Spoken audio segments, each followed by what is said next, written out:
welcome to the Milwaukee Mile for round 7 of the PPG CART World Series, and we're taking a look at the grid lineup. Paul Tracy and Maurizio Gugelmin start on the front row of the grid together here with Raoul Boesel and Patrick Carpentier on the second row. Watch out for Carpentier. He's been quick all weekend. He comes from that fantastic second place finish last weekend. Greg Moore and Parker Johnston line up on the third row of the grid. Moore was superb here last year, finishing 5th after a tremendous drive. Parker Johnston had his best career finish on an oval last weekend. Dario Franchitti's qualified well again. He's 7th on the grid this time. Remember, he led the race last time out in Gateway. Alongside him is Scott Pruitt. And then on the next row, Al Unser Jr., along with Roberto Moreno. And Moreno this time has out-qualified the 5-time race winner here at Milwaukee, his teammate Michael Andretti. Mark Blundell lines up in 11th place on the grid, alongside the reigning champion Jimmy Vasser. Blundell looking to improve on the 2 best 8th place finishes he's had this year. Bobby Rahal making his 17th start at Milwaukee. That's the most amongst active drivers, but watch out for Michael Andretti. He's won it 5 times here.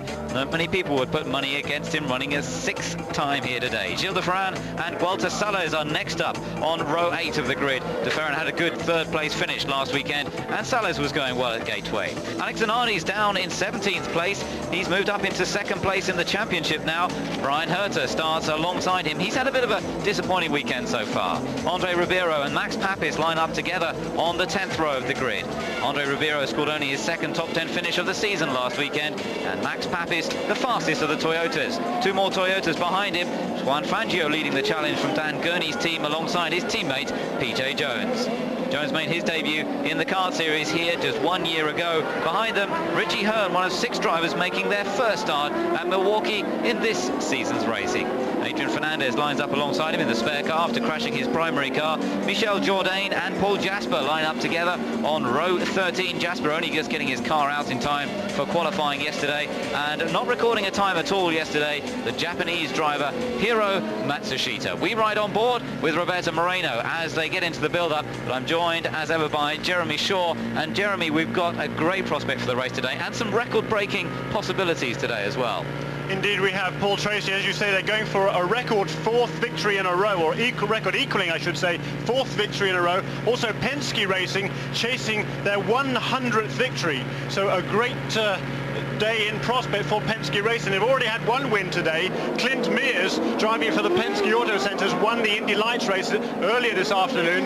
Roger Penske would love to make it 2 in a row. Just looking at the lineup for the race, it's 200 laps, that's 200 miles of this track. It's not a banked oval, this one. It's basically flat, both turns, no real banking in them at all. It was resurfaced last year, but that surface is really coming in well this year, and the drivers are just talking about how much grip there is out there. Astounding amount of grip, and that of course is part of the reason that Paul Tracy just absolutely slashed the lap record here in qualifying. Last year they didn't get the chance because it rained out the qualifying session, but we're on for a very fast race if we don't get too many yellows. Yes, we are indeed. Everybody, I think, except for Paul Jasper and Hiro Matsushita, whose engine blew as he was leaving the pit lane to go out for his qualifying attempt, is underneath the existing track record. But as we talked about earlier on, the new track surface here really makes that irrelevant, and we're in for a very, very fast pace, so we're getting ready on the back straight for the start. So let's get things built up now as we look towards the start of this race. Remember, Paul Tracy's on the right-hand side of your screen. Maurizio Gugelmin is on the outside as they come out of turns 3 and 4 to get this 200-lap race underway. Round 7 of the championship, and the green flag is prepared, and away they go. And Paul Tracy from the inside line takes the lead into the first corner. Maurizio Gugelmin follows him through. It's Raoul Boesel in the 3rd position, Patrick Carpentier in 4th, and the first couple of rows basically starting in order as qualified as you ride on board with Jimmy Vasser trying to get past Parker Johnston. Looks as though he's managed to slip down the inside, and look, from our commentary position I can see, well, yes, you can see yourself, Johnston stayed with him around the outside. Jimmy Vasser tried it on the inside, he couldn't quite do it, and now Johnston's having a little go at Greg Moore, who's right ahead of them. That's the battle for 5th place. Moore in 5th, Johnston in 6th, and you're back on board Jimmy Vasser in 7th place. He wants that position, getting a little bit of a toe down the back straight, but not able to make a move on the inside. Paul Tracy, meanwhile, already pulling away to the front of the field. There he goes, flashing across to complete lap 2. The gap is already 1.1 seconds over Maurizio Gugelmin. Nice clean start there by these 27 cars in this field. Very clean start. Hiro Matsushita bringing up the back of the field. There is Paul Tracy down the backstretch, already pulling away and extending his margin over Maurizio Gugelmin. Then Raoul Boesel, Patrick Carpentier tucked in behind Raoul Boesel as they go round turn 4. There you can see the 2 of them. There's Boesel in 3rd place, Patrick Carpentier Carpentier is in the white and blue Alimax car right behind, and the Canadian rookie who drove... Crash in front of us, right in front of us in turn 4. Michel Jourdain lost control of the car midway through the corner. Sorry to interrupt there, Ben. He hit the wall backwards there. Big flash of flame, but thankfully... hopefully Michel is okay there. They're under yellow caution now. Here they come past the scene of the accident. Big flash of flame. There's still some smoke there from the back of the car. Gearbox oil probably burning there. The back end of the car completely destroyed on the car number 19. Michel Jourdain appeared to be moving in the cockpit, and the safety team is on its way around now to deal with the cars as soon as the race cars get out of the way. Look, good to see him getting out of the car, though. It looks as though Michel Jourdain basically unhurt in a dramatic accident coming out of turn 4, and he's gone heavily into the wall. You can see the grandstands on the outside. You see how close people are to the action on this Milwaukee track. They're right up against the wall there. They're not really quite supposed to stand down at the end there, but you can't blame them when they see an accident like that happening in front of them. And the young Mexican driver, obviously the first casualty of this race. But great to see him out of the car. The rest of the cars are following the pace car. Not much point in them coming into the pits at this early stage. So we'll take the time to take a break and come back to Milwaukee in a moment. Milwaukee still under yellow flag here as Paul Tracy leads after 9 laps have been completed. From pole position, he set the initial pace. Maurizio Gugelmin still lies in 2nd place, and you saw some of the positions further down. Let me tell you, Dario Franchitti in 9th position, so he lost 2 from his starting position of 7th on the grid. Michael Andretti is in 10th place. Mark Blundell also lost out a few places. He started in 11th place but dropped back down to 15th, and he in fact has Alex Zanardi right behind him. 1 or 2 people did move up though, and Jeremy, one of the best performances we saw on those opening few laps was Jimmy Vasser. Yeah, tremendous start from Jimmy Vasser. He was on the grid in 12th position, came past the end of lap 1 in 7th, and as we saw at the start, they're all over Parker Johnson, trying to get around him as well. So as last week in St. Louis, Jimmy Vasser quickly on the move. His teammate there, however, Alex Zanardi, car number 4, back in 16th place. He's made up 1 position at the start. A little bit farther back down the field, Richie Hearn moved from 23rd to 18th in his Lola. That's the fastest of the Lola cars.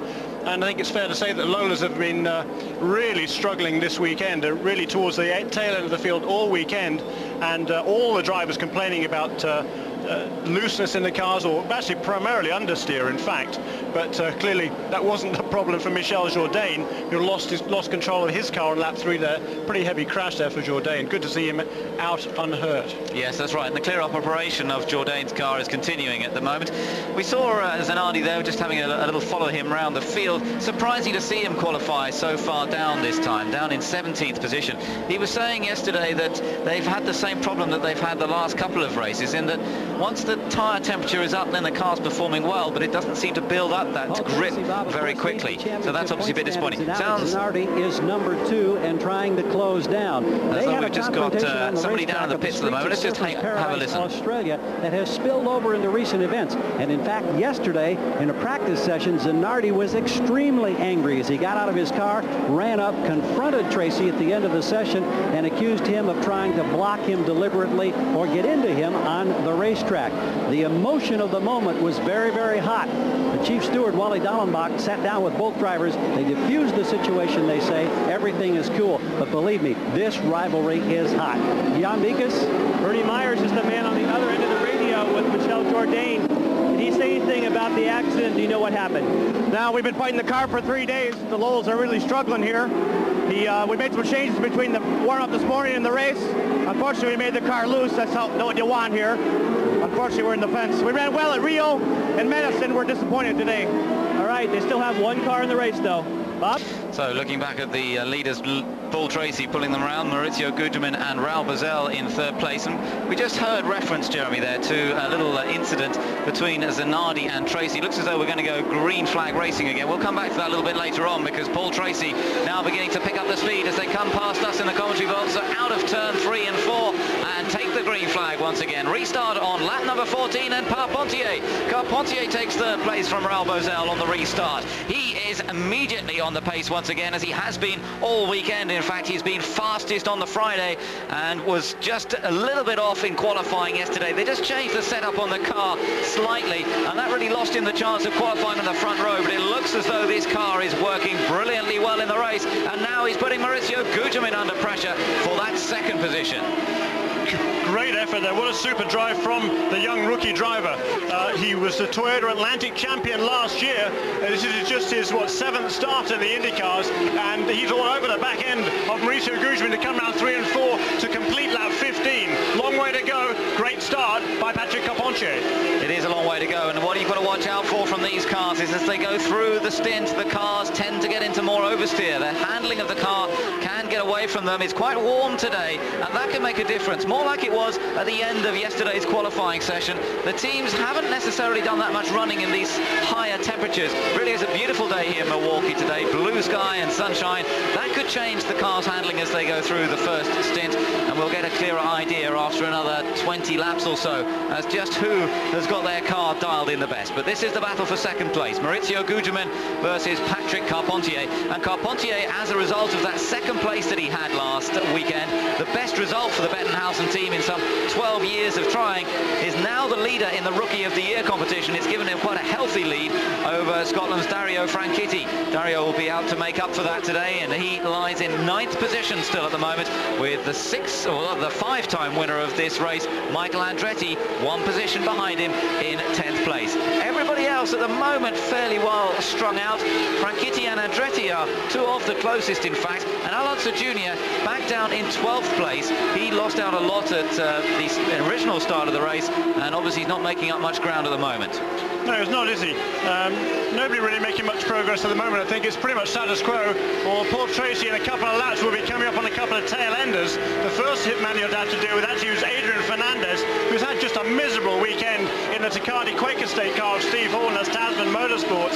He, in the first session on Friday, he had an engine oil leak in his primary car and a gearbox oil leak in the second car. He had a big crash yesterday morning. Boy, he has had a terrible time, and Paul Tracy's coming on him now as they go into turn 1.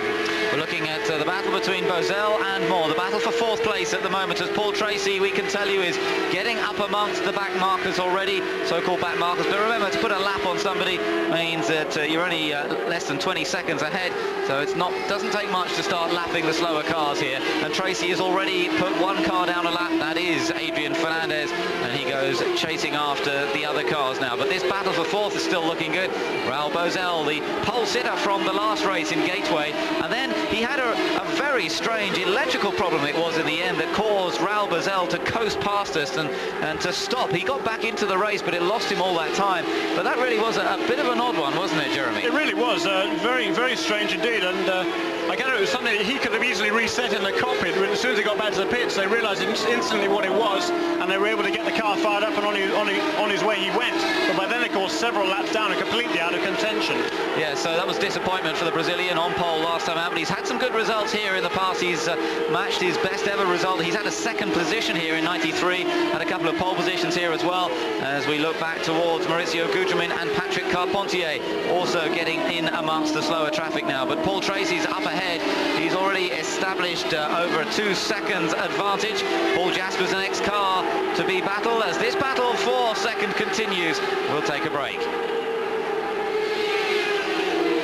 Live to the PPG Kart World Series with Husqvarna, Forest and Garden Products. Welcome back to Milwaukee, where Paul Tracy still leads, but Greg Moore is up into 2nd position. He's just got past Mauricio Gugelmin, and look how close he is now to the back of Paul Tracy's car. Greg Moore has been on a real charge, and he's going for the lead as they go into turn 1. It doesn't quite come off there, but Moore has been absolutely flying. He got past Raul Bozell in a very clean move, and then we had a complete change around when Patrick Carpentier, look at this change to the lead, is it? No, not quite. He takes a tighter line into turn 3 than Paul Tracy, and it looked as though he was going to get past there for a moment, but doesn't. As I was saying, though, Carpentier was the one who lost out the most when Greg Moore came up. Carpentier got completely boxed out by the back markers, including PJ Jones and Juan Fangio, and he dropped right behind both Greg Moore and Mauricio Gugelmin. Greg Moore used that opportunity to move up into 3rd, and then soon passed Mauricio Gugelmin up into 2nd place, and now Tracy leads. Moore is in 2nd, and Gugelmin is in 3rd. Interesting to me too, a couple of laps now they've been behind Max Papis there, who's really doing a good job in the MCI Artiera Wells Reynard Toyota. By far and away the best run for that team this season. And there is Greg Moore getting a run. No, he can't make a move to the inside. He needs to be able to get right alongside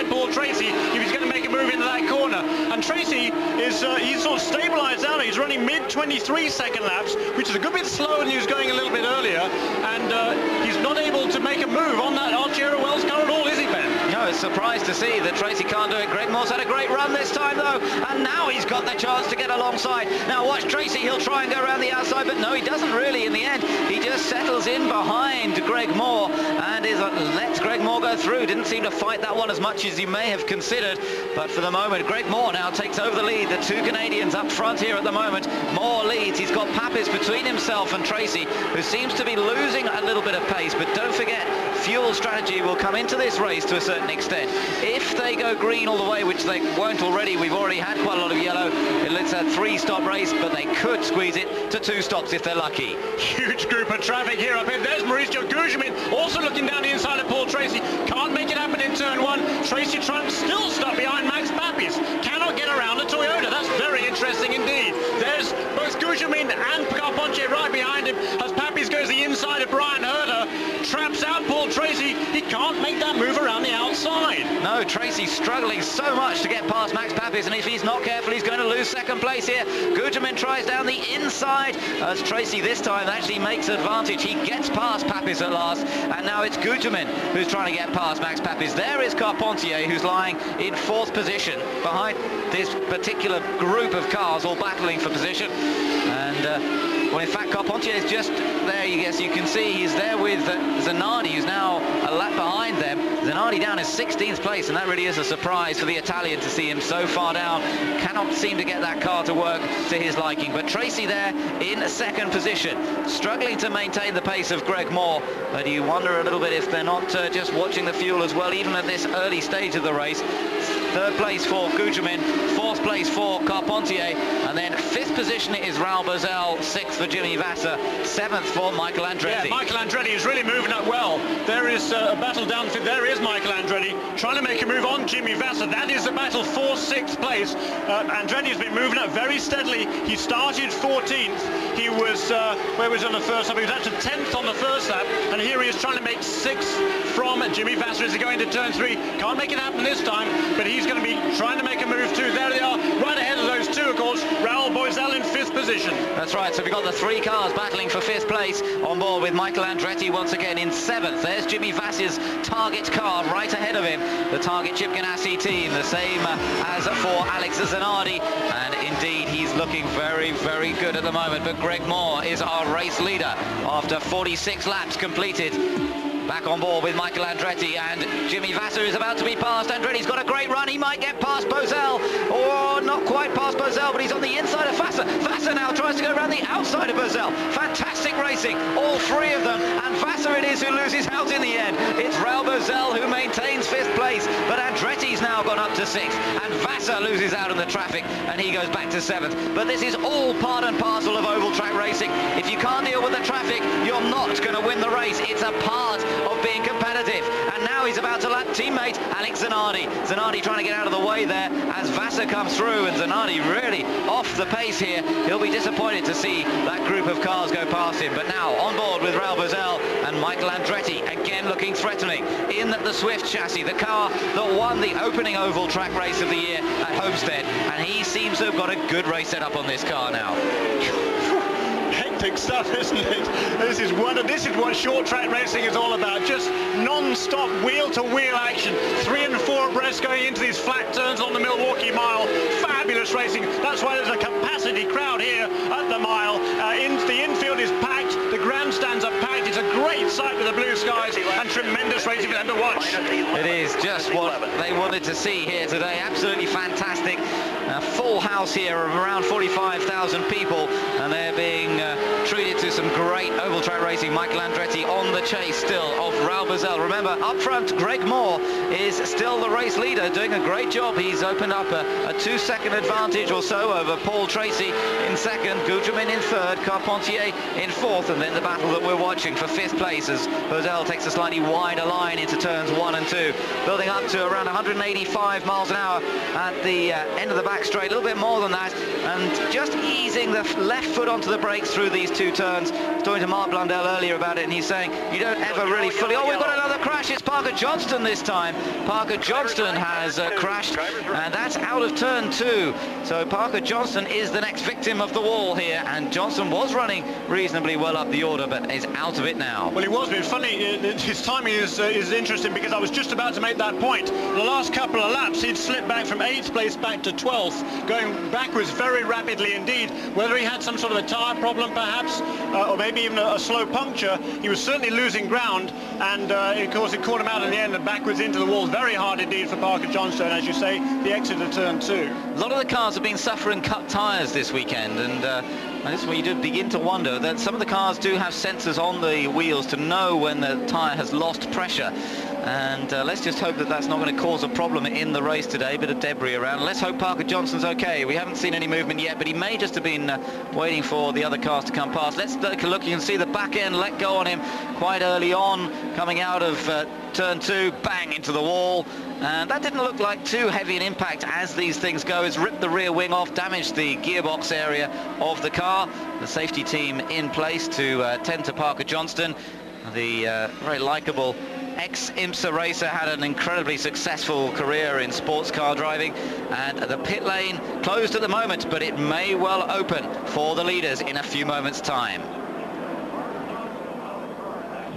We've just had the first round of pit stops. The leaders have been in, and the changes you can see. Paul Tracy has managed to get back ahead of Greg Moore. So Tracy has retaken the lead here after the early part of the race that saw him storm away initially. Then Greg Moore move his way up after qualifying slightly further back. He qualified 5th, picked them off one by one, took over the lead, but now he's back to 2nd after the first round of stops. Other people to gain, well, Alonso Jr. has gained from this round of pit stops. He's come up to 5th position, and Jimmy Vasser also has gained. He's come up to 4th position.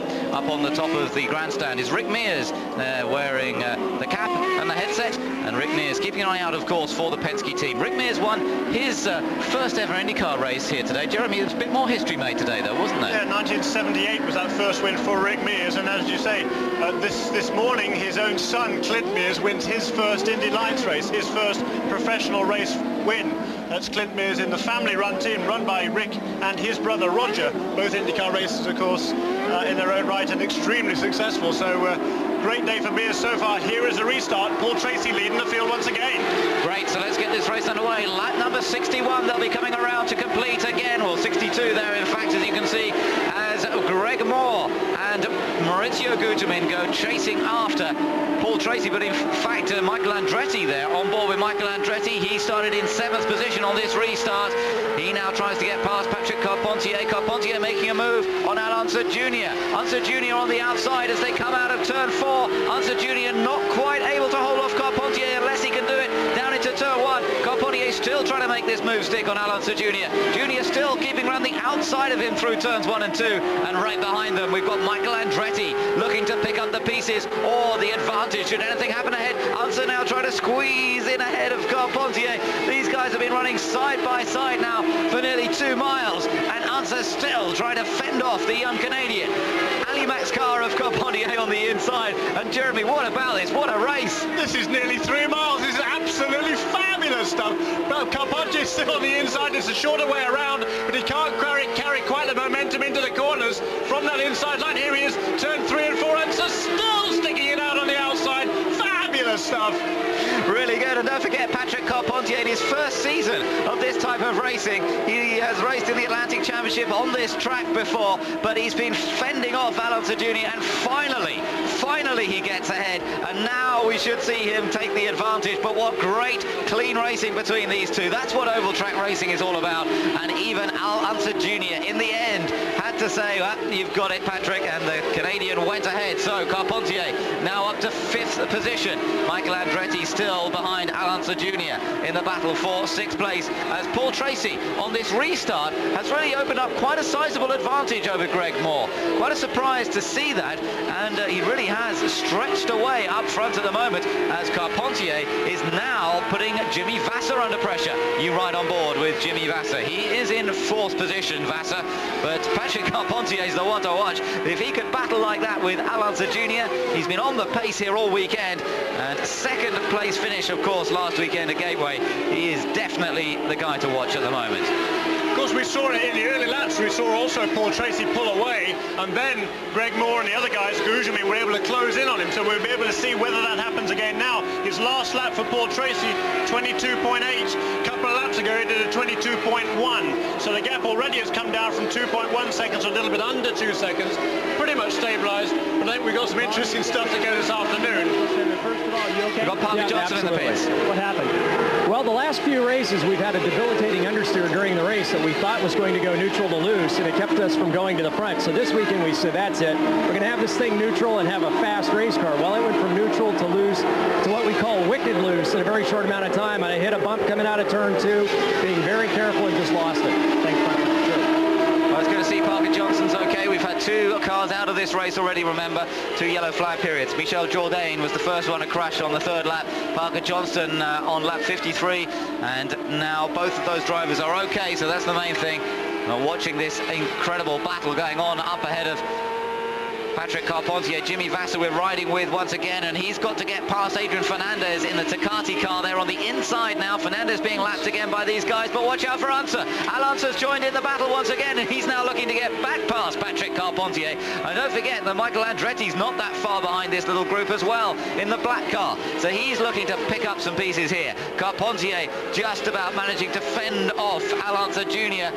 as he still chases after Jimmy Vasser, but what a tremendous battle that is going on. Behind them, Bozell is next up in 8th, Moreno 9th, De Ferran is 10th, then Mark Blundell in 11th place. Mark actually gained a bit on that first round of pit stops, but Dario Franchitti lost out on the first round. He actually dropped down to 14th position as a result of that first pit stop. So the 2 Brits with alternative fortunes there, and Blundell 11th, Franchitti in 14th place. Rahul's down there as well, he's down in 13th place, and that car not running as well here, certainly, as it did at the Rio race just a few weeks ago. No. And so much movement, it's hard to know where to look next. There is Paul Tracy, he's working his way through the back markers here. He's got Gualter Salas ahead of him, and certainly Greg Moore is closing in. So up front, Tracy still with the advantage. Just as you say, just under a second there between the 2 Canadians. Back on board with Michael Andretti once again, and Andretti still in 7th position up amongst some of the slower cars as well, as he fights his way up through the field. Gugelmin has got a very clear run himself at the moment, but Andretti really getting quite close to the back of Alanza Jr.'s car. It was Jr.'s car you could see ahead of you there. So Michael Andretti now beginning to put more and more pressure. And this 4-way battle here, going on for 4th position as it is absolutely tremendous at the moment. And Vasser's just controlling it, but with Carpentier, Unser and Andretti all breathing down his neck. There's the race leader though, Paul Tracy, and again you can see how much closer Greg Moore is, right up behind the race leader once again as we get into this 2nd stint, as the Goodyear tyres on Paul Tracy's car get a little bit more worn, and perhaps the tyres on Greg Moore's car beginning to come in a little bit more. Firestones on Greg Moore's car, and in fact that's almost the reverse of what we've seen this year so far. Usually it's been the Firestones that have been dropping in performance through a stint, but look at this, there's no drop off in performance of Greg Moore. He's having another look at the inside as he tries to get past Tracy, and Tracy forced to get round the outside of Gualter Salas just to give him a bit of breathing space. Yeah, there's no respite on this racetrack. There is, going past Brian Herter, there is Paul Tracy. Greg Moore hung up a little bit behind that slower car going through the previous corner, getting past Gualter Salas. He does so now. Gugelmin also has to work his place past Salas at the back of the screen there, as Moore dives down the inside of Brian Herter into turn 1 and sets his sights once again on Paul Tracy. So the 2 Canadians again dominating this race so far. Maurizio Gugelmin is about 1.5 seconds back from the leader, but he's got a very comfortable run if he just picks his way through the traffic safely, because the gap back to Jimmy Vasser in 4th place is really quite a large gap, and Vasser of course still holding off the attentions of Carpentier, Unser and Andretti. There is Maurizio Gugelmin, and well, he's qualified so well all the way through the season this year, but variable results. Had a pretty good run. He had a 6th place finish in the last race at Gateway, and he's had some good races, but a little bit of bad luck on a few occasions where he's dropped out. Remember that Surfers Paradise race where he dropped out of a possible second position. And I wonder if Gugelmin's going to hold it all together today and get on the podium once again. And of course he's still looking for his first win in the championship. That really would be quite something. Took his first pole a couple of weeks ago in Rio, but at the moment he's not as fast as the two Canadians, and Greg Moore again beginning to close up towards the back of Paul Tracy. Now then, as they come up to more traffic once again, this time perhaps can Greg Moore take advantage of the traffic rather than lose out in the slower cars. Yeah, interesting, isn't it? With clear sailing, Greg Moore seems to be able to close in on Paul Tracy. Tracy, of course, greater experience, wonderful through the traffic, but Greg Moore, of course, is no slouch either in that department. He was mighty here last year. The Goodyear tires last year were definitely superior in race conditions. Greg Moore, however, hung in there with the best of the Goodyear guys. He finished, I think it was 2 laps ahead of the next Firestone finisher, and it was a tremendous effort by Greg Moore. He loves this racetrack. It's a real momentum racetrack. You have to maintain your momentum through the corners. He gets a great run off turns 4 this time, right up alongside Paul Tracy as he pulls alongside the inside into turn 1. Oh, not quite this time, Ben. Not quite. Very, very close to getting through, wasn't he? But Paul Tracy just managed to hold on to the advantage there from Greg Moore. But Tracy now up behind Hiro Matsushita as they come through turns 3 and 4 and on to start-finish straight. And that might give Greg Moore the opportunity to take a run at Tracy once again. Ties the outside as Tracy goes to the inside of Matsushita and really doesn't lose too much time. Matsushita did a good job of keeping out of the way. Yeah, he got up way up in the grey there. That was he did a good job, as you say. You get in the marbles there off the line, which is what Hiro did a good job of saving that car. That wasn't his fault at all. He did a good job in getting out of the way of the leaders, and it'll take him a couple of laps now to scrub all that excess rubber off his tires and get back up to speed. But it was interesting going into that corner. I think Greg Moore seemed to lay back, didn't he? Trying to get himself some room to make a run on Tracy, assuming that Tracy was going to get held up by Hiro, which wasn't the case. Now clear sailing again. Moore is able to close in once more. So this is a continuing battle. Maurizio Gugelmin still some way back. He's 2.2 seconds behind these two now. But Greg Moore now again beginning to move the car around, looking for the opportunity to get back past Tracy as we get into the second third of this race. On board with Michael Andretti once again, and you can see again Alonso Jr. very, very close ahead. But there hasn't really been any change in this little group. I wonder now if Andretti's beginning to feel his car working better. He's going for the inside into turn 3. Also in the start-finish line, there goes Greg Moore. He got a toe coming off turn 4, dives down the inside, clear past into turn 1. Great move again by Greg Moore. Yeah, he's taken the lead. So 2 changes there in one go. Greg Moore takes the lead, and Andretti, did he get past Unser? No, in fact he didn't. So we wait to see as they come around next time. Yes, he did. He is there. You can see he's ahead of Alonso Jr. So 2 changes in the 1 lap there, and Greg Moore is our new race leader once again. He lost out on the first round of pit stops. We've got a little way to go before we get to the second round of pit stops, but Moore now with the advantage and beginning to pull away slightly from the Penske, although he's got some traffic himself to deal with. He's got Max Papis next on the list, and Tracy not being dropped by that much, so once they get back into traffic it could all change. Andretti now though chasing after Patrick Carpentier. Andretti in 6th place, Carpentier in 5th place, and this the position as they go into turn 1. Andretti looking for the way past the other Canadian. The 3 Canadians all going so well in this race at the moment, taking over the CART series, as still Moore and Tracy are still in fact very, very close together up front. And Gugelmin is closing in. He's only about I don't know, 10-20 car lengths behind Gugelmin of the 2 leaders, moving up rapidly there in 3rd place. Soon I think in a position to be able to challenge Paul Tracy. We're looking out of our booth window here. We see Paul Tracy closing up rapidly on Greg Moore coming into the corner, and 15-20 car lengths behind. There is Gugelmin just in the corner of the picture, the 2 leaders together as they turn into turn 1. Max Papis is the car ahead of him once again. The Toyota engine's running much better here this weekend in Milwaukee. They have had much better reliability. I think we've only had one problem, that was for Matsushita in qualifying, which didn't allow him to go out and do his time. But otherwise, they all seem to be running. They're all still in the race, and that's a good improvement after a rather dismal showing in the last race at Gateway for Toyota. And again, you can see Papis running really quite quick lap times at this point in the race. The 2 leaders are not closing up on him that quickly. He's proving to be a bit of a thorn in their sides. He was earlier on in the race, and he's doing his job as he should be doing. He's got to go flat out. It's up to him to do that, and it's up to the leaders to find a way past. But as you say, Jeremy, this is all giving Gugelmin the opportunity to close up a bit more, and there you can see Gugelmin in the background as Greg Moore squeezes past Papis into turn 1. Great job, Papis. It's all about momentum this track. Horsepower not nearly so important. And really, Papis doing an excellent job there for Archero Wells. Gets out of the way, lets Tracy go through on the inside, and lets the two leaders continue that battle. Gugelmin, of course, next in line to pass Max Papis. There again, out of the slipstream of Paul Jasper that time as Greg Moore entered turn 1. They're always passing someone on this racetrack.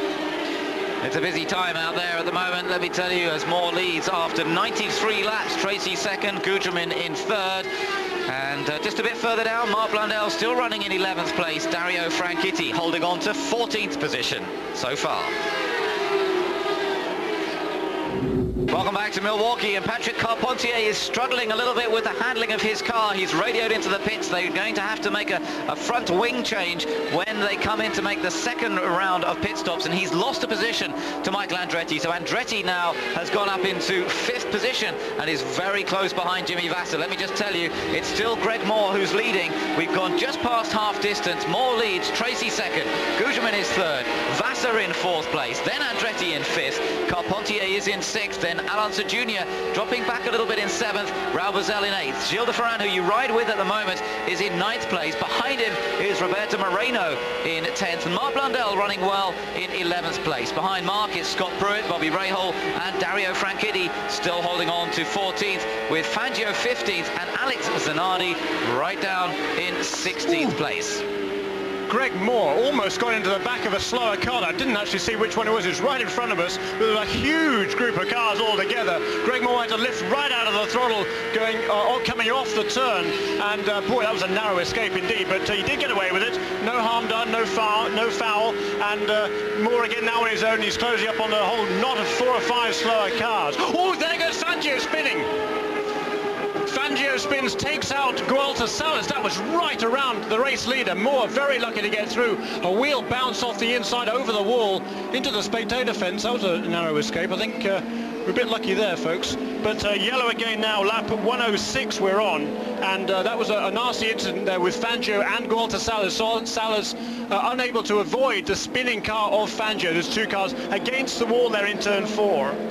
So a nasty looking incident just past our commentary position here, with both of the cars tangled up. The grandstands there on the outside, again getting a very close-up view of what went on, and the safety team very, very quick onto the scene, as it looks as though Fangio rather, has got out of the car, but Gualter Salas still in the car at the moment as the safety team. Let's just see what we could pick up there. As you said, the one car was already spinning. In fact, it's already out on the right-hand side of the picture, and Gualter Salas was trying to go wide to avoid the spinning car, but there was just nowhere to go, and he was taken into the wall. Let's take a look from this view. We might be able to see there you see them tangled together and whack into the wall, and it was Salas who really took the heavier impact, although it wasn't his accident. He got tangled up in someone else's accident. Indeed he did, and Greg Moore there, he was lucky to get away with that one. The incident was right around in front of him, and here is there's the spinning Fangio. Salas nowhere to go. Of course, the cars get out of the way by the time Moore is there, but if he'd have been 2 or 3 car lengths closer, that could have been really rather nasty indeed. So a narrow escape there for Greg Moore and several other guys, and the safety team around working there with Gualter Salas, getting him out of the car. The pits are now open, and in come the leaders once more. So the plus sign means the leaders on the lead lap can come into the pits. Greg Moore comes into the pits. This is our second round of stops, and they're going to be hard pushed to make it from this point to the end of the race without stopping again.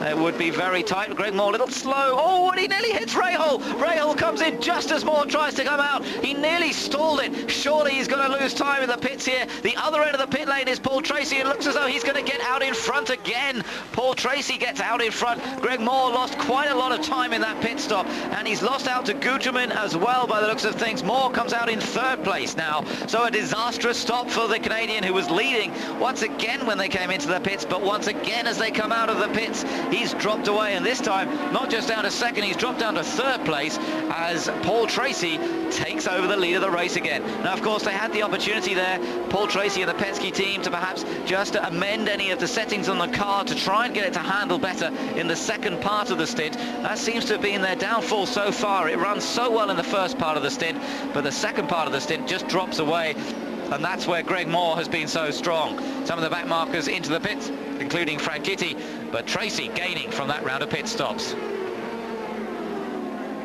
Milwaukee Mile, Paul Tracy is the race leader after 111 laps, but Unser's out. Let's hear him. Sullivan, just before this race started, in order to turn this season around, you had to be able to finish a race. Got to be bitterly disappointing. Well, I am. I tell you, you know, the guys really worked hard. The car was pretty good. It was going loose on me, and that's why I was falling back from those guys up in front of me. I couldn't seem to get the balance right, and but what finally knocked me out is the transmission broke again. Did that happen when you left on that pit stop under the yellow?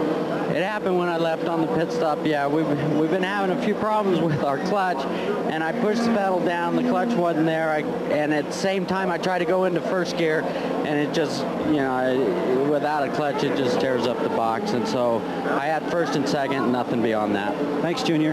Bob?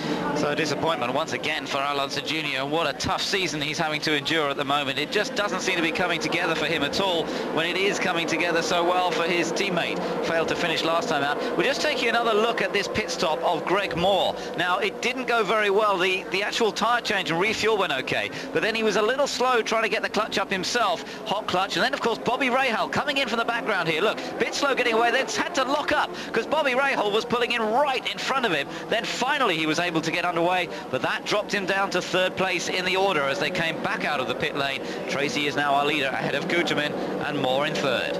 Interesting that, of course, the crews, the teams can choose where they pit along the pit lane, and they're given the selection, or they are allowed to pick in order of finish at the previous race. Paul Tracy's team, Penske Racing, Marlboro Team Penske, won the last race. They have the first pick of where they're going to make their pits.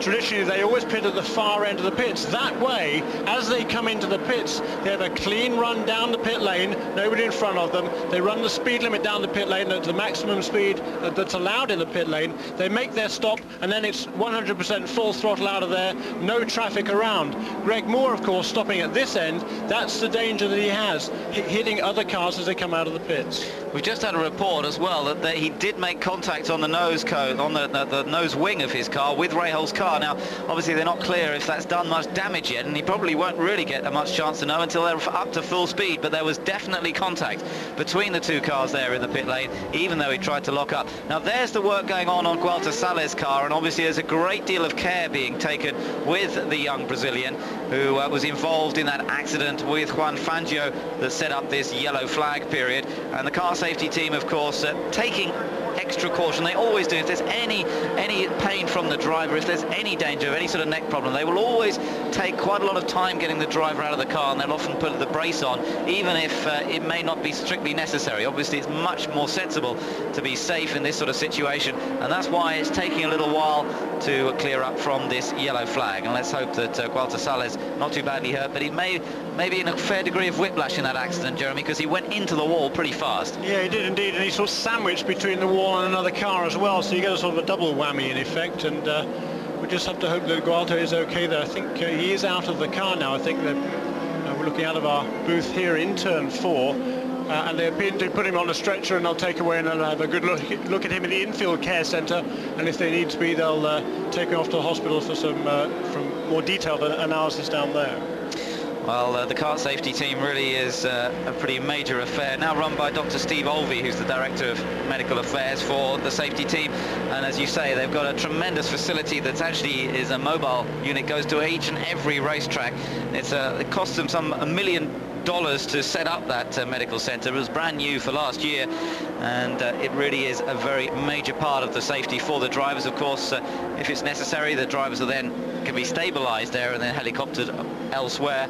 But let's hope that that's not the situation with Vuelta. Perhaps they can just get him to the medical center and then sort out the problems, and we can get the race underway once again. Next week, of course, there's another race on the calendar, and a racetrack with a very different style is Detroit, and the Belle Isle Park for another sort of street circuit race, a very tight street circuit, lots of incident, and last year Michael Andretti came through all of the incident to take the victory. Andretti was on a roll then, having won here at Milwaukee. Let's see if he can do the same in the Swift next weekend at Detroit. We will, of course, have full and live coverage on Eurosport of the Detroit Grand Prix. Back to the action here at Milwaukee, though, as the yellow flag continues to fly for the accident to Fangio and Gualtersales. On board with Michael Andretti, the winner of that race in Detroit last time out, and a look at the summary of the field so far on lap number 117, and you can spot your favourite drivers. You can see that Mark Blundell in 9th place there. They had another fairly good second stop. Meanwhile, Frank Kitty not quite so successful. He's down in 13th. Yeah, he was just a lap down. He's just put a lap down just before that incident there with his two cars here in turn 4. He'd been running very well. He was running right with Bobby Rahal. They were having a good little dice there for 13th position, and Dario a little unlucky. He was just split by the leader right before the crash. Rahal got away with it. He was still ahead of the race leader as the yellow flag came out. He's able to go on around, and he is still on the lead lap. So Dario now an uphill task, starting from 13th and a lap down. But as you say, Mark Blundell doing a super job. He was running along there nicely, right behind Gilles de Ferran before that pit stop, who in turn was right behind Raoul Boisel. And we're looking again at this replay. We can see they're going into the top of the screen. 3rd position there is Greg Moore, the race leader. The top of the screen is Fangio. He loses on his own. Gualtersales looks to go to the outside. No room there, is there? And Greg Moore squeaking through on the inside, as we see. But Salas had no option then to take the outside route, because he was already there, wasn't he? He had no way he could go to the inside, because the way that Fangio started to spin. So Gualter did all that he could there, but in the end getting squashed up against the wall in his car. Looks as though he's been taken away from the car now and to the medical centre. But let's just hope that it is a case of whiplash and nothing else. Not too serious for the very friendly Brazilian. There is a view of that remarkable medical centre they have on site at every track, and top orthopedic surgeons here as well if necessary. Milwaukee, and the situation remains the same. The yellow flag still flying at the moment after the accident to Fangio and Sales, but the clear-up operation getting towards completion now. Tracy is our race leader ahead of Gutermin and Greg Moore. Interesting, Jeremy, to see that we've got 3 Mercedes-Benz powered cars leading the field at the moment. They really seem, the last 2 races, they really seem to have come on strong, don't they? They certainly have. Tremendous work there by Ilmore Engineering. Brixworth, Northamptonshire, of course, just up the road from Northampton, where the Ford Cosworth engines are originated, and a real hive of activity there in central Northamptonshire. And yeah, as you say, Paul Morgan and Mauro Ilian and the people at Ilmore done a phenomenal job with that Mercedes-Benz engine. They're getting very good fuel economy. They're very, very reliable, touch wood, and yeah, they're the engine to beat at the moment. They've been fast here all weekend. Now, we're on lap number 123. That gives us 77 to go. It's going to be tight on a fuel to make it through without stopping again, but maybe it could just be possible. You're just looking at the moment about the stats for the Penske team, looking for that 100th victory today. It's a remarkable story of success, isn't it? The Penske team in the CART series in the past. Of course, he did Formula One for a little while as well during the 70s. And but has concentrated on the CART series in recent times, and with a great deal of success. Even if they went through last year without a win, they really have come back to form in fine style this year. We've got just 1 lap to go to the green flag, we're being told, so we're almost there to get this race underway. Now they're going to have to switch their fuel settings now. They've been running around on a fuel setting in the car that is allowing for the yellow flag, that runs at about 88% mixture. That means they run as economically as possible behind the pace car. They've now got to decide what setting to put that fuel meter on. There's a switch in the car that the driver will put the fuel on, and it will depend on what he's told from the pits. But they're going to have to be careful. If they want to try and run all the way through on green flag to the checker flag. They're going to have to run the car with quite a lean fuel mixture. Yeah, I was quite surprised that nobody came into the pits perhaps under that last stop there. The pace car is pulling out in front of us. Paul Tracy stops his weaving just in time to get on the throttle hard through turns 3 and 4. He got a clear lead coming off the 4th turn there, as is Jimmy Vasser is challenging Greg Moore for 3rd position. Moore, as Vasser tries to get past him, doesn't quite make it. Andretti now has the chance to go past Vasser. Michael Andretti on the outside trying to get past the red car of Jimmy Vasser. He does it, but watch out for Carpentier. Carpentier on the inside of Vasser, and Vasser suddenly finds his whole world's gone away from him as he drops 3 places in one go. And as they come out of turn 4, he was in 4th position behind the yellow flag. He's dropped down to 6th position now, and Jimmy Vasser loses out to both Michael Andretti and Patrick Carpentier. But watch out for Andretti, because he is now in 4th position, and throughout this race so far, he's been the one that's been doing the overtaking. He's 5 times the race winner here, an absolutely remarkable run of success, which included the race victory last year. Before that, he won it in 1992, in 91, in 1987, and in 1986, and he's now chasing after the former leader, Greg Moore. Meanwhile, Paul Tracy is just storming away up front once again. Checking out, isn't he? He's pulling away rapidly, a good half a second a lap there. The gap already well over 2 seconds, and we've only done 3 laps since the green. 22.0 that last lap, 21.7 I noticed was the lap before, and he was just making full use of that clear track, trying to get some clear air between himself and Gugelmin for when they do come up to traffic. It seems from the early part of this race, Tracy's car perhaps not quite so good in traffic. That's when these other guys close in. We'll see what he can do now with a clear run ahead of him. On board with Bobby Rahal, he's down in 12th position. Dario Franchitti is 1 place behind him in 13th, and then Alex Zanardi running 4th. Just shows you when the car's not working well, it doesn't matter how hard you drive it, you just cannot get up into the top 10 or into the top 6 if the car's not working. Last time out in Gateways, Zanardi did a great job to find his way back up through the field, but it's not working for him on this occasion. No, he struggled at Nazareth, didn't he? Qualifying down in the 20s there, and really not much of a better weekend here. And of course, we talked about a little bit earlier on, a bit of an altercation between himself and Paul Tracy yesterday. Some bad blood there between those two, almost fisticuffs after the practice session yesterday morning, and they were pulled apart and not happy. I guess one was complaining, the other was holding him up on the racetrack during the practice session.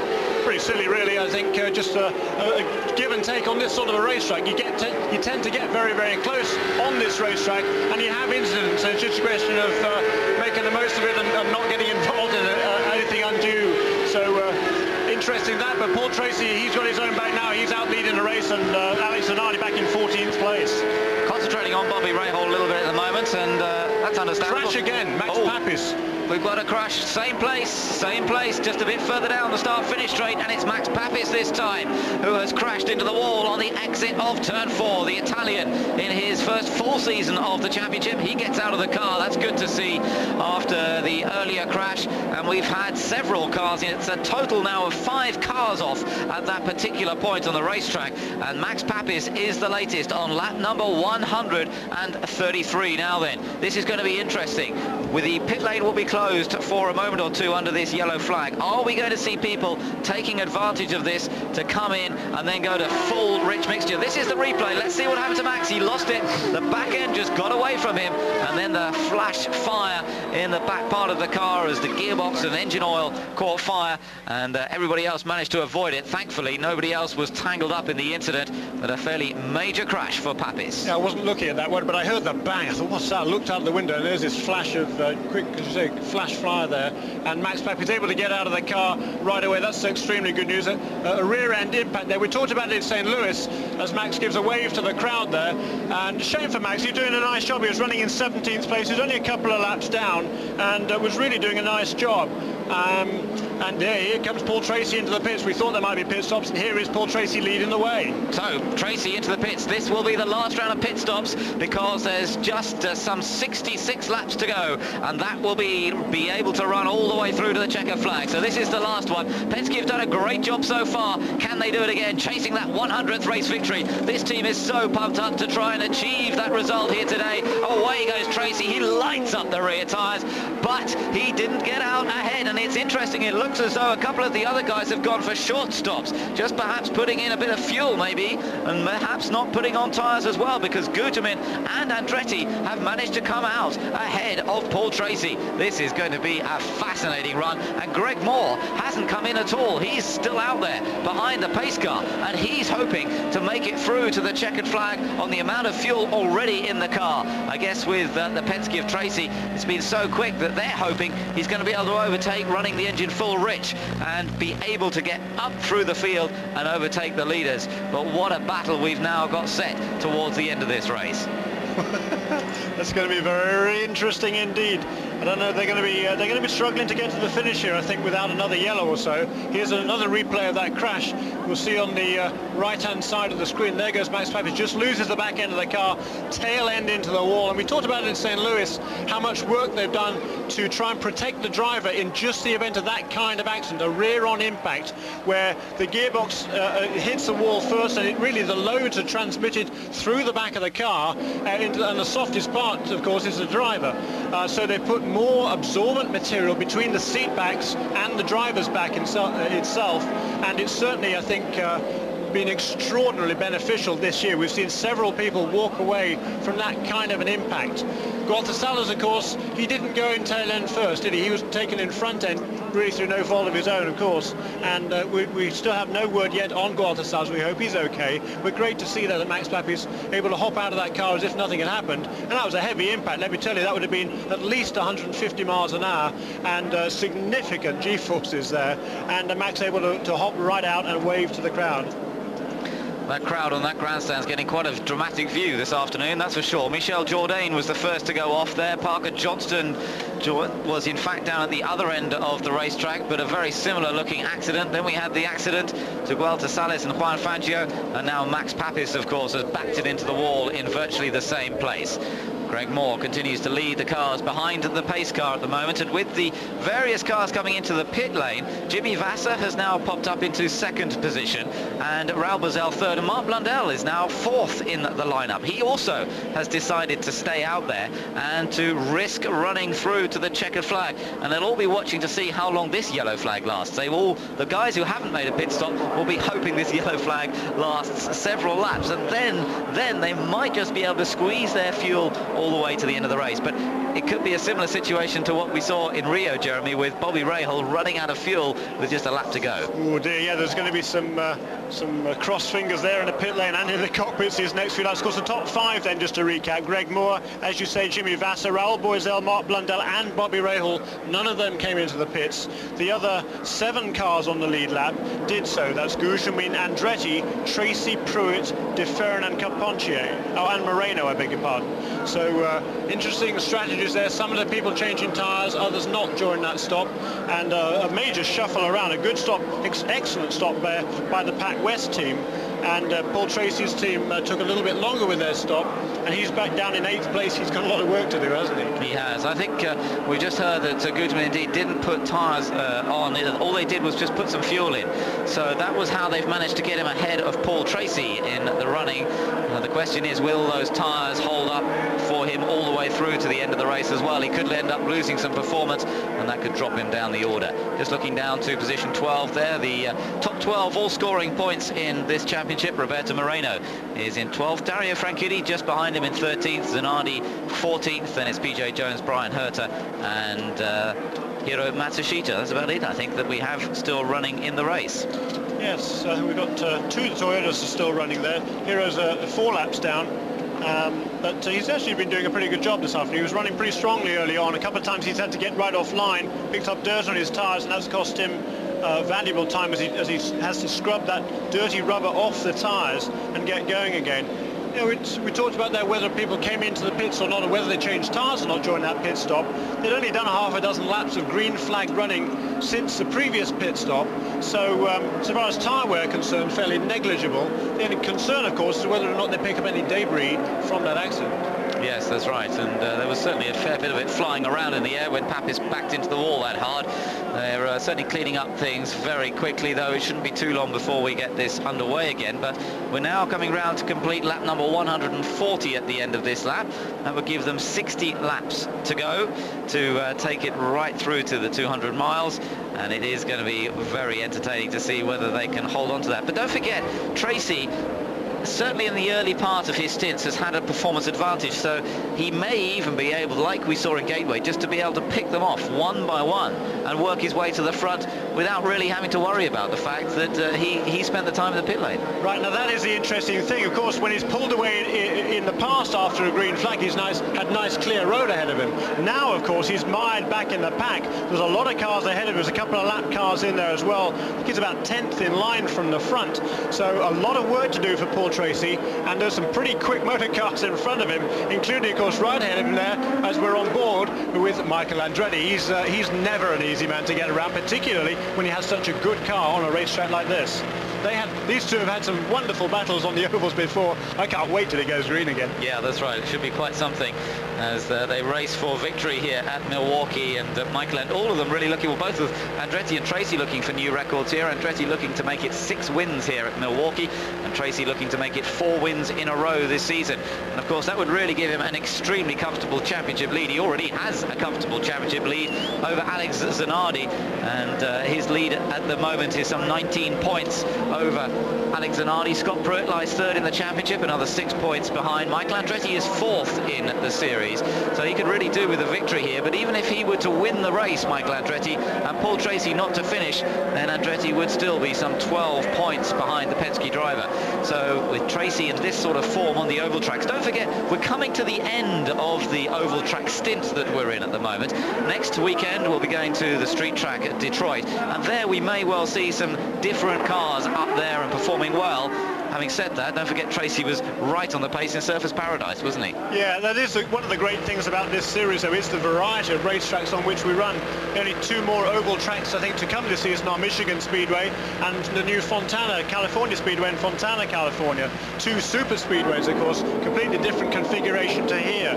But you know, we've got some wonderful action coming up this afternoon. Greg Moore's still in the lead there. He's done a beautiful job this season. He was fantastic last season as well. He's due a victory, no question about it.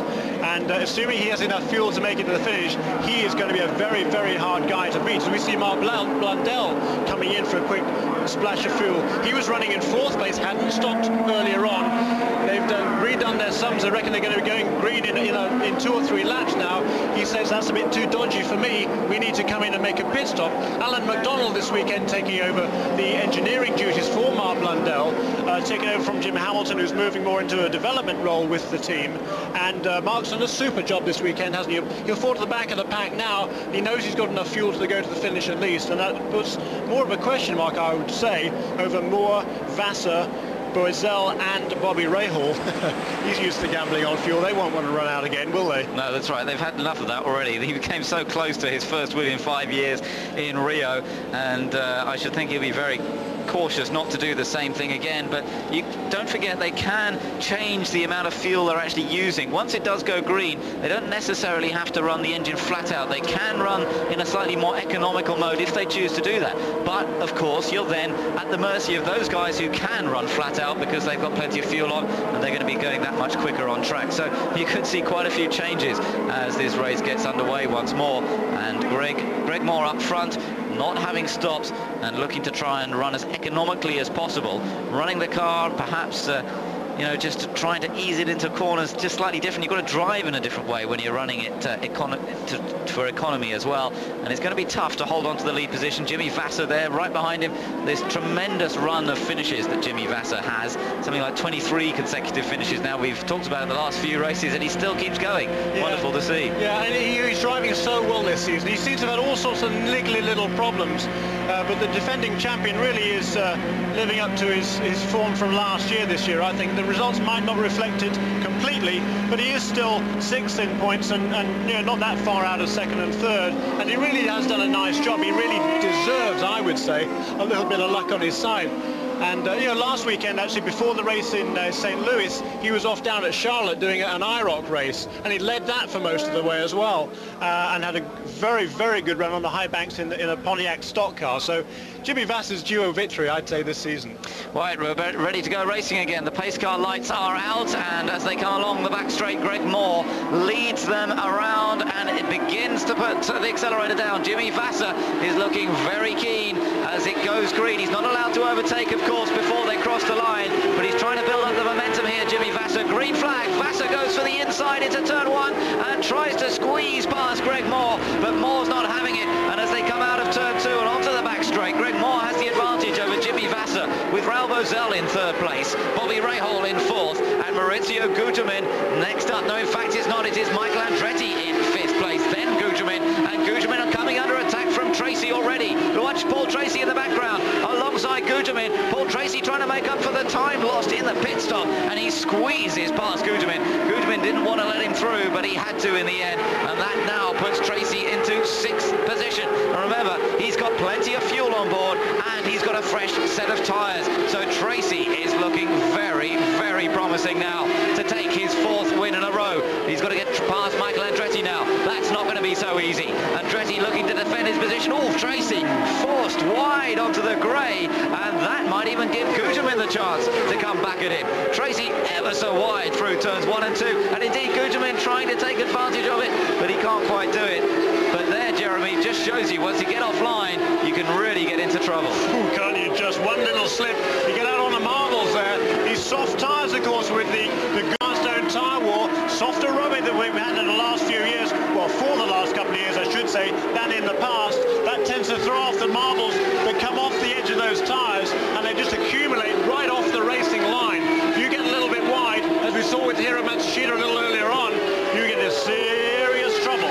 And Paul Tracy lucky to get away with that one. Yeah, he survived it, didn't he? But it could have gone wrong for him, so he has to be a bit cautious.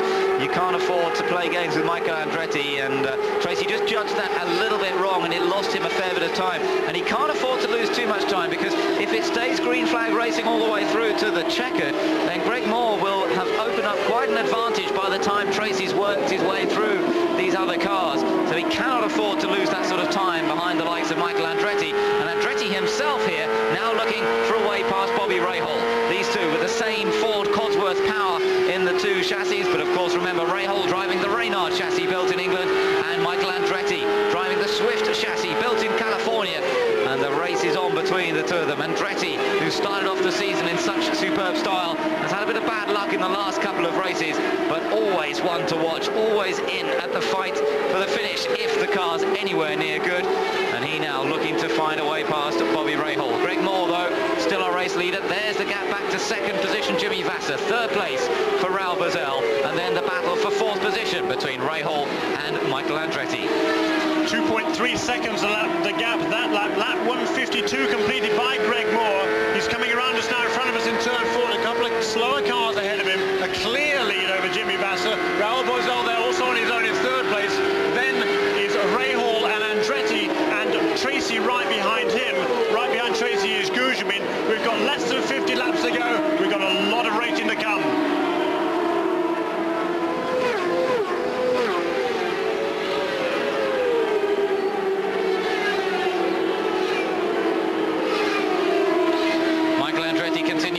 He's in 5th place then behind Bobby Rahal. Up front, Greg Moore has just completed 154 laps now. So 3/4 distance completed. More from Jimmy Vasser and Raul Boesel, with the battle for 4th but 5th between Rahal and Andretti. And then Paul Tracy. Now, we saw Paul Tracy make that attempt on Michael a couple of laps ago. Ever since then, he doesn't seem to have been able to close up behind Michael Andretti again. It's almost again like we saw earlier on in the race. On the opening few laps after the green, he's in dynamite form. But once the tyres come up to temperature, he just seems to come back to the same sort of speed as everybody else. I think it's more a question of the traffic, Ben. I think Paul Tracy's car in clean air is working extremely well. In dirty air, when he's following other cars, I can see at that time, that car is definitely pushing, I think at least. You can see him, I can see from our vantage point in here, the car is definitely pushing on the exit of the corner, and he was struggling to keep on a clean line coming into turn 4 here. He's finding clean air, it's not so good in traffic. trying to make the best he can of the job at the moment, but so far still stuck behind Michael Andretti. And they're on the board with Raul Boesel. He's still lying in third place, remember. So good battle at the moment going on. Now then, we're joined by Adrian Fernandez, race engineer. Diane, can you tell us just what's been going on so far? Well, the problem with us is we're struggling very much with the Lola chassis at the moment, and both Adrian and Andre had a torrid time out there. Actually, we had some mechanical failures which stopped us, but I understand that Richie also actually parked his car. Right, okay, well thanks Diane Hall, the race engineer, for Adrian Fernandez. Not having a particularly good weekend this time, but we've still got a tremendous race. Now Diane, we're looking at the fuel situation pretty closely here. It's interesting how some people have not come in on that last round of pit stops, including Greg Moore, Jimmy Vasser, who are up front at the moment. The likes of Paul Tracy did come in. How tight do you think it's going to be on fuel for them? Well, really, from the back of the race forward, 70 laps is basically that's your last stop. You have to stop with 70 laps. Well, those guys stopped within the 70 laps, so it's quite possible they should be able to make it. It just really depends on what sort of fuel mixture they can run. Look at that, Paul Tracy there now has got past Maurizio Guterman in that gaggle of cars, and Tracy now trying to make up some progress. Gilles de Ferran's right in there as well. Tremendous battle going on, but that's for 6th, 7th and 8th places, so it doesn't really apply to the race leaders. More problems, a bit tight coming out of turn 4. Jeremy, you just saw something. That was one fun, trying to go around the outside there of Dario Franchitti actually in turn 4. Dario's running great. He's still running in 14th place. Actually, he's been struggling a little bit on this stint, I think, on this set of tyres. He was actually passed by Alex Zanardi, and PJ tried to go around the outside of him, got up on the marbles, and that was a hell of a save from PJ Jones. Kept it under control and keeps on going again. PJ doing a super job. He's actually in 15th place and challenging for position there with Dario Franchitti. So the situation up front still much the same. Greg Moore leads after 162 laps. Jimmy Vasser second, Boesel third, Michael Andretti in 4th, then Rahal and Tracy, with Mark Blundell still in the points there in 12th place. And Michael Andretti is again the man on the charge. He's moved past Bobby Rahal, he's moved past Raul Boesel as well to move into 3rd position now. Andretti on a charge, but don't forget it's Greg Moore who leads and Jimmy Vasser in 2nd. Michael Andretti is absolutely flying. He's carving chunks off the two men in front of him. He, of course, has already stopped. He stopped under that last caution. There's that battle between Paul Tracy and Maurizio Guterman. That's for 6th place. But I tell you what, my eyes are on the 3rd place, guys. Michael Andretti down to 3.4 seconds between himself and the race leader, Greg Moore. Jimmy Vasser in between them, but the gap only half a dozen laps or so ago was over 6 seconds. So Michael Andretti is flying. Andretti, once again, as we've seen this year, having the car set up so well for race conditions, and it is working perfectly now as we get into the final 26 laps of this race. Final 25 laps as they flash across the line once again. Dario Franchitti in picture at the moment with Bobby Rahal, but Dario's down in 14th position. He's 2 laps down from the leaders now. Mark Blundell in 12th place is 1 lap down, and this battle between Tracy and Guterman, well, Tracy with the advantage over Guterman. 6th place for Tracy, but at the moment it's not looking so promising for that record-breaking 4th win in a row, or record-matching 4th win in a row, and the 100th win for Penske, as Tracy now tries to squeeze past Dario Franchitti and makes it safely through turns 1 and 2. But up front, let me tell you that Michael Andretti is right up behind Jimmy Vasser now. You can't see it on picture, but we can see it out of the commentary box window as that battle further back. There it is, Michael Andretti right behind Jimmy Vasser in the target car now. This is the battle for 2nd, and not much further up the road is Greg Moore in the players' car. Moore comes past us in turn 4, and then we look back to see Jimmy Vasser and Michael Andretti. It is a bit of a gap. Andretti's got to get on with this move. He can't afford to sit behind Vasser for too long, because Greg Moore is a long way up the road, and Moore still looking to become the youngest ever winner of a PPG CART Series race. And as he told us yesterday, Jeremy, he's only got a couple of weeks in which to do it, either this race or the Detroit Grand Prix. Greg Moore is looking for it, but Michael Andretti, there he is from the view from onboard Jimmy Vasser, the menacing black Swift of Andretti, and he's going for the inside into turn 1. Doesn't quite manage it there, but has he got enough momentum onto the back straight? Yeah, he's got to get a run on Jimmy Vasser too, and of course the problem for Michael Andretti is there's not much traffic around at the moment to hold up Jimmy Vasser, so he's got to make that move on his own. He's got to make the momentum through the corner, come off the corner faster and get alongside Jimmy Vasser.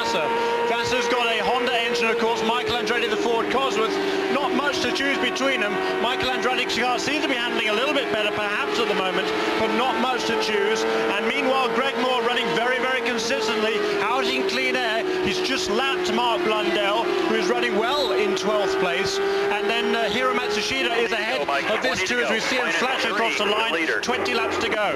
And you could hear the radio from his Newman Haas pit crew telling him 20 laps to go and giving him an idea of how far ahead Greg Moore is. 3 seconds the gap between these two and Greg Moore. Andretti's got to get on with it. He has not got much time left. It only takes them about 7 minutes to do these 20 laps. And look at this, Andretti goes for it. Andretti's on the inside going into turn 1, and surely now he's got it. He's up into second place. Andretti is now going chasing after Greg Moore. He's got some clear space ahead of him, and Greg Moore will now hear on the radio the news he did not want to listen to, that Andretti is in second place and chasing after him. And we got a race on our hands now. We got 18 laps to go, and there's about 3 seconds between them. A little bit less, I think, that time around. Last lap for the race leader, Greg Moore, 23 seconds. Michael Andretti certainly able to go a little bit faster, but not much time to do it. He goes inside. Hiro Matsushita, clean pass there into turn 3. He comes around in front of us. Beautiful line off the corner. He's using every inch of the racetrack, and Greg Moore has some traffic ahead of him.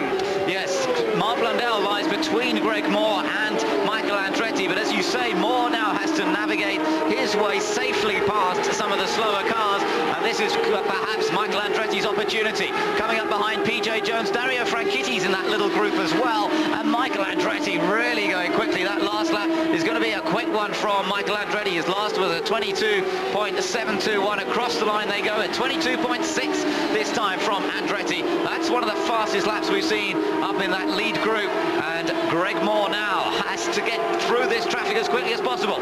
Moore going past Dario Franchitti in the background. Andretti has got past Mark Blundell and is now trying to get past PJ Jones as the laps continue to count down, and we've got something like just over 15 laps to go. Franchitti is the car ahead now of Michael Andretti.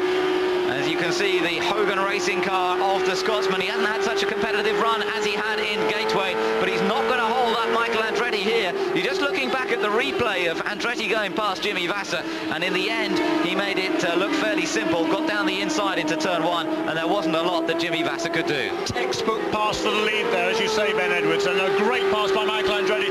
Less than a second between them now, 14 laps to go. Michael Andretti has Greg Moore firmly in his sights. He knows he's faster. Of course, catching him and passing him are going to be two totally different things, particularly Greg Moore desperately wants that first victory. But don't forget, Jeremy, that Andretti did come into the pits earlier on that yellow. He can afford to run a richer fuel on his car than Greg Moore. Greg Moore's trying to save fuel, don't forget. He didn't come in. He's probably having to run it a little bit more lean, and that just won't give him the same sort of pace. So they've got to be so careful now. The team have got to decide whether it's worth risking perhaps running it a bit richer and keep Andretti behind them, or will that make them run out of fuel before the checkered flag? It's a fascinating scenario. It certainly is. He's running a beautiful line, Greg Moore. He looks so consistent through here. He's on the throttle smoothly. It's a beautiful drive from the young Canadian, and he's doing absolutely everything as he should be. He's so smooth. He's got the handle on Michael Andretti. I think Michael's got nothing for the Reynard Mercedes there of Greg Moore. 22.2 last time around for Greg Moore. He's stepped up the pace. Well, they don't seem to be quite so worried about fuel as we might think. Perhaps they're okay and in that fuel window to make it to the checkered flag. Dario Franchitti's car came past us, sounding somewhat off, I think, that time around. Dario now is back actually down to 16th place and struggling as we go back towards the battle for the lead. We're watching on a back stretch there. There's Gujamin moving in on Paul Tracy coming into turn 3. Yeah, that's the battle for 6th position still, and these two have been hard at it for the last few laps, but it looks as though Tracy's lost some speed, and Gujamin looks for the inside and takes the 6th place away from Paul Tracy. Tracy's run of success is going to come to an end here in Milwaukee. A hat-trick of victories is not going to be backed up by number 4, but there's just 9 laps to go now for the race leader. Greg Moore still with the advantage over Michael Andretti, and he's managed to maintain it pretty much the same. You can see it's down to 0.7 of a second on the last lap. There's a bit of traffic around. That's where Michael Andretti seems to be able to close up, and it's really going to be a question of how much traffic are they going to get into in the last few laps. What do you reckon, Jeremy? Are they going to be into a gaggle of cars, or are they going to have a fairly clear run? Yeah, not good. tough to say, to be perfectly honest. It's I think it's Alex Zanardi ahead of them there, so he's not going to be an easy guy to get around. There is Dario Franchitti, who's still limping around there, well off the pace. Alex Zanardi goes around the outside of him. Greg Moore up behind Zanardi now, and here we're on board Michael Andretti. Moore looks to the inside of Zanardi. Zanardi chops across to take the line. But this is given an opportunity to Michael Andretti now. He can feel it. He knows there's a chance to take win number 6 here at Milwaukee. And this is just setting the crowd mad. They can't believe it. It was the same last year. A tremendous battle to the flag here at Milwaukee. And now a repeat. And it's the same man involved, Michael Andretti. Greg Moore had an incredible race, but he's out to win his first ever event. And he's going to drive as hard as he can to hold on to the lead of this race. But Andretti closer and closer as we get down into the final 5 laps at the end of this one. The next car is still Alex Zanardi they've got to deal with, and as we saw just now, it's not going to be easy. 5 laps to go. You can hear the radio communication to Michael Andretti, but can he find a way past the Canadian in just 5 miles? It's a tall order, isn't it? Michael Andretti, he wants to win. At the same time, of course, he has an eye on the championship. He doesn't want to throw away anything. He doesn't want to throw away 16 points. He gets a good run there on Greg Moore as they come out of turn 4, but Greg Moore still has very good momentum. There is Zanardi diving to the inside of Brian Herter, and Michael Andretti looks to the outside. Down a gear, he's Brian Herter holds him up a little bit, and Michael Andretti actually changing down. You don't see that much, but he had to change it down. They got a bit held up, but he didn't really take advantage of it. And now they're up into turns 3 and 4. Still Zanardi ahead of these two. Still Greg Moore leads across the line to complete lap 197 out of 200. Just 3 laps to go. Michael Andretti is struggling to get up behind the Reynard of Greg Moore into the slipstream. It's so hard to get into a bit of clean air and find a way past. And Zanardi still leading these two around, lapping at much the same speed. Around they come again. It's just 2 laps to go now, and surely Andretti is not going to be able to make it in these final 2 laps. There can't be an opportunity now, surely. Greg Moore must take his first win here at Milwaukee if he can just hold on for another 1.5 miles. That's all it is, 1.5 miles. They're coming down in front of us now, turns 3 and turns 4. There is Greg Moore, steady, smooth as ever. Michael Andretti, a tighter line coming off the corner, but it doesn't get him more speed. There is the white flag, 1 lap to go, 1 mile. Greg Moore heading round to take victory here if he can just hold on. The black car behind him of Michael Andretti. They should be okay for traffic. We're watching them come up the back straight. Alex Zanardi comes into turn 3 and 4 ahead of the 2 leaders. Moore is safe through there. He's hard on the power as he comes out, and Greg Moore comes through to win his first PPG CART World Series race. A fantastic race, and he did it from the front. And just look at the celebration in the Forsyth team. That is a very, very treasured victory. Mario Andretti on the pit wall there. Well, he can't sort of say that his man didn't do a great job. Michael drove superbly there to finish in 2nd place, but in the end, he couldn't quite match the combination of Greg Moore in the Reynard with the Mercedes-Benz engine and the Firestone tyres, and Firestone take their first win on an oval track this year, so they'll be delighted with that as well. But what a performance from the 21-year-old Greg Moore, and in fact 22, he's just turned 22 last month, so 22, but still he becomes the youngest ever winner, and what a tremendous achievement it is for Greg Moore. Well, down there in the pits. Man, I've never seen you so excited. And just look at the excitement. Let's see if we can hear from him. Those tennis shoes, got to be a great thrill for a dad today. Oh, it is. You know, we've been so close so many times, and had a couple taken away from us, and just everybody really worked. The whole players team just really worked for this one. Hey, great victory. Thank Congratulations. You. Thank you. Well, there we could hear from Jerry Forsyth, and that was Rick Moore, actually, Greg's father, and Rick has been just a tremendous support to Greg. You know, he's took him through the lower ranks. He's been pretty much with the same team all the way through his career. Steve Challis, his engineer, Kent Holden, the mechanic, and here is a happy Greg Moore. Just realized a dream. Yeah, it's about time. You know, we've been real close a few times, but I'm just so happy. I mean, everyone on my team did a great job, and we had probably a cup full of fuel left there. You know, Steve Challis and Alex Turman, my 2 engineers, they did just a great job. I'm just so happy. The youngest now winner in this type of racing in CART history. The feeling that you have, tell me about those last few laps, because I know you knew that Michael Andretti in that black and white number 6 was right there. Yeah, I knew Mikey was back there, but I knew I was a little bit faster than him. It was just a question of that slower traffic in front, but we got through it okay, and It's our first win, and I just can't. I'm so happy. Were you able, did you have to conserve fuel, and when did they tell you you were going to be okay? How late to go? About 12 laps to go, they told me I was okay, and I was actually lifting down from about pitch straight down to the turn one, and it just paid off. I mean, we did a great job all weekend. In traffic all day long, any close calls for you? Any major concerns? There was a couple of close calls, but you know, we got it all, and I'm just so pleased. All my guys, they deserve this. All of Canada, all of North America saluting you right now, the youngest ever. Kick off the celebration, pal. Thanks a lot, bud. Well done to Greg Moore. Absolutely brilliant. Michael Andretti, obviously not as excited as Greg Moore, but you've got to be pleased with that race. You put all kinds of pressure on him. Did you think you could run him out of fuel? I was trying. I knew he was close because he didn't pit, and I don't know how they made it. They made really good fuel mileage, but you know, they took a gamble and it paid off for them. At what stage did you know that you were in trouble? Could you tell, or do you still think you had a shot on that final lap? I was pushing him all the way to the end because I was there in case he bobbled. All I wanted was a little bobble and I would have had him, but I guess he bobbled down on the cool-down lap, so we were half a lap short. Perfect timing for Greg, not so good for Michael.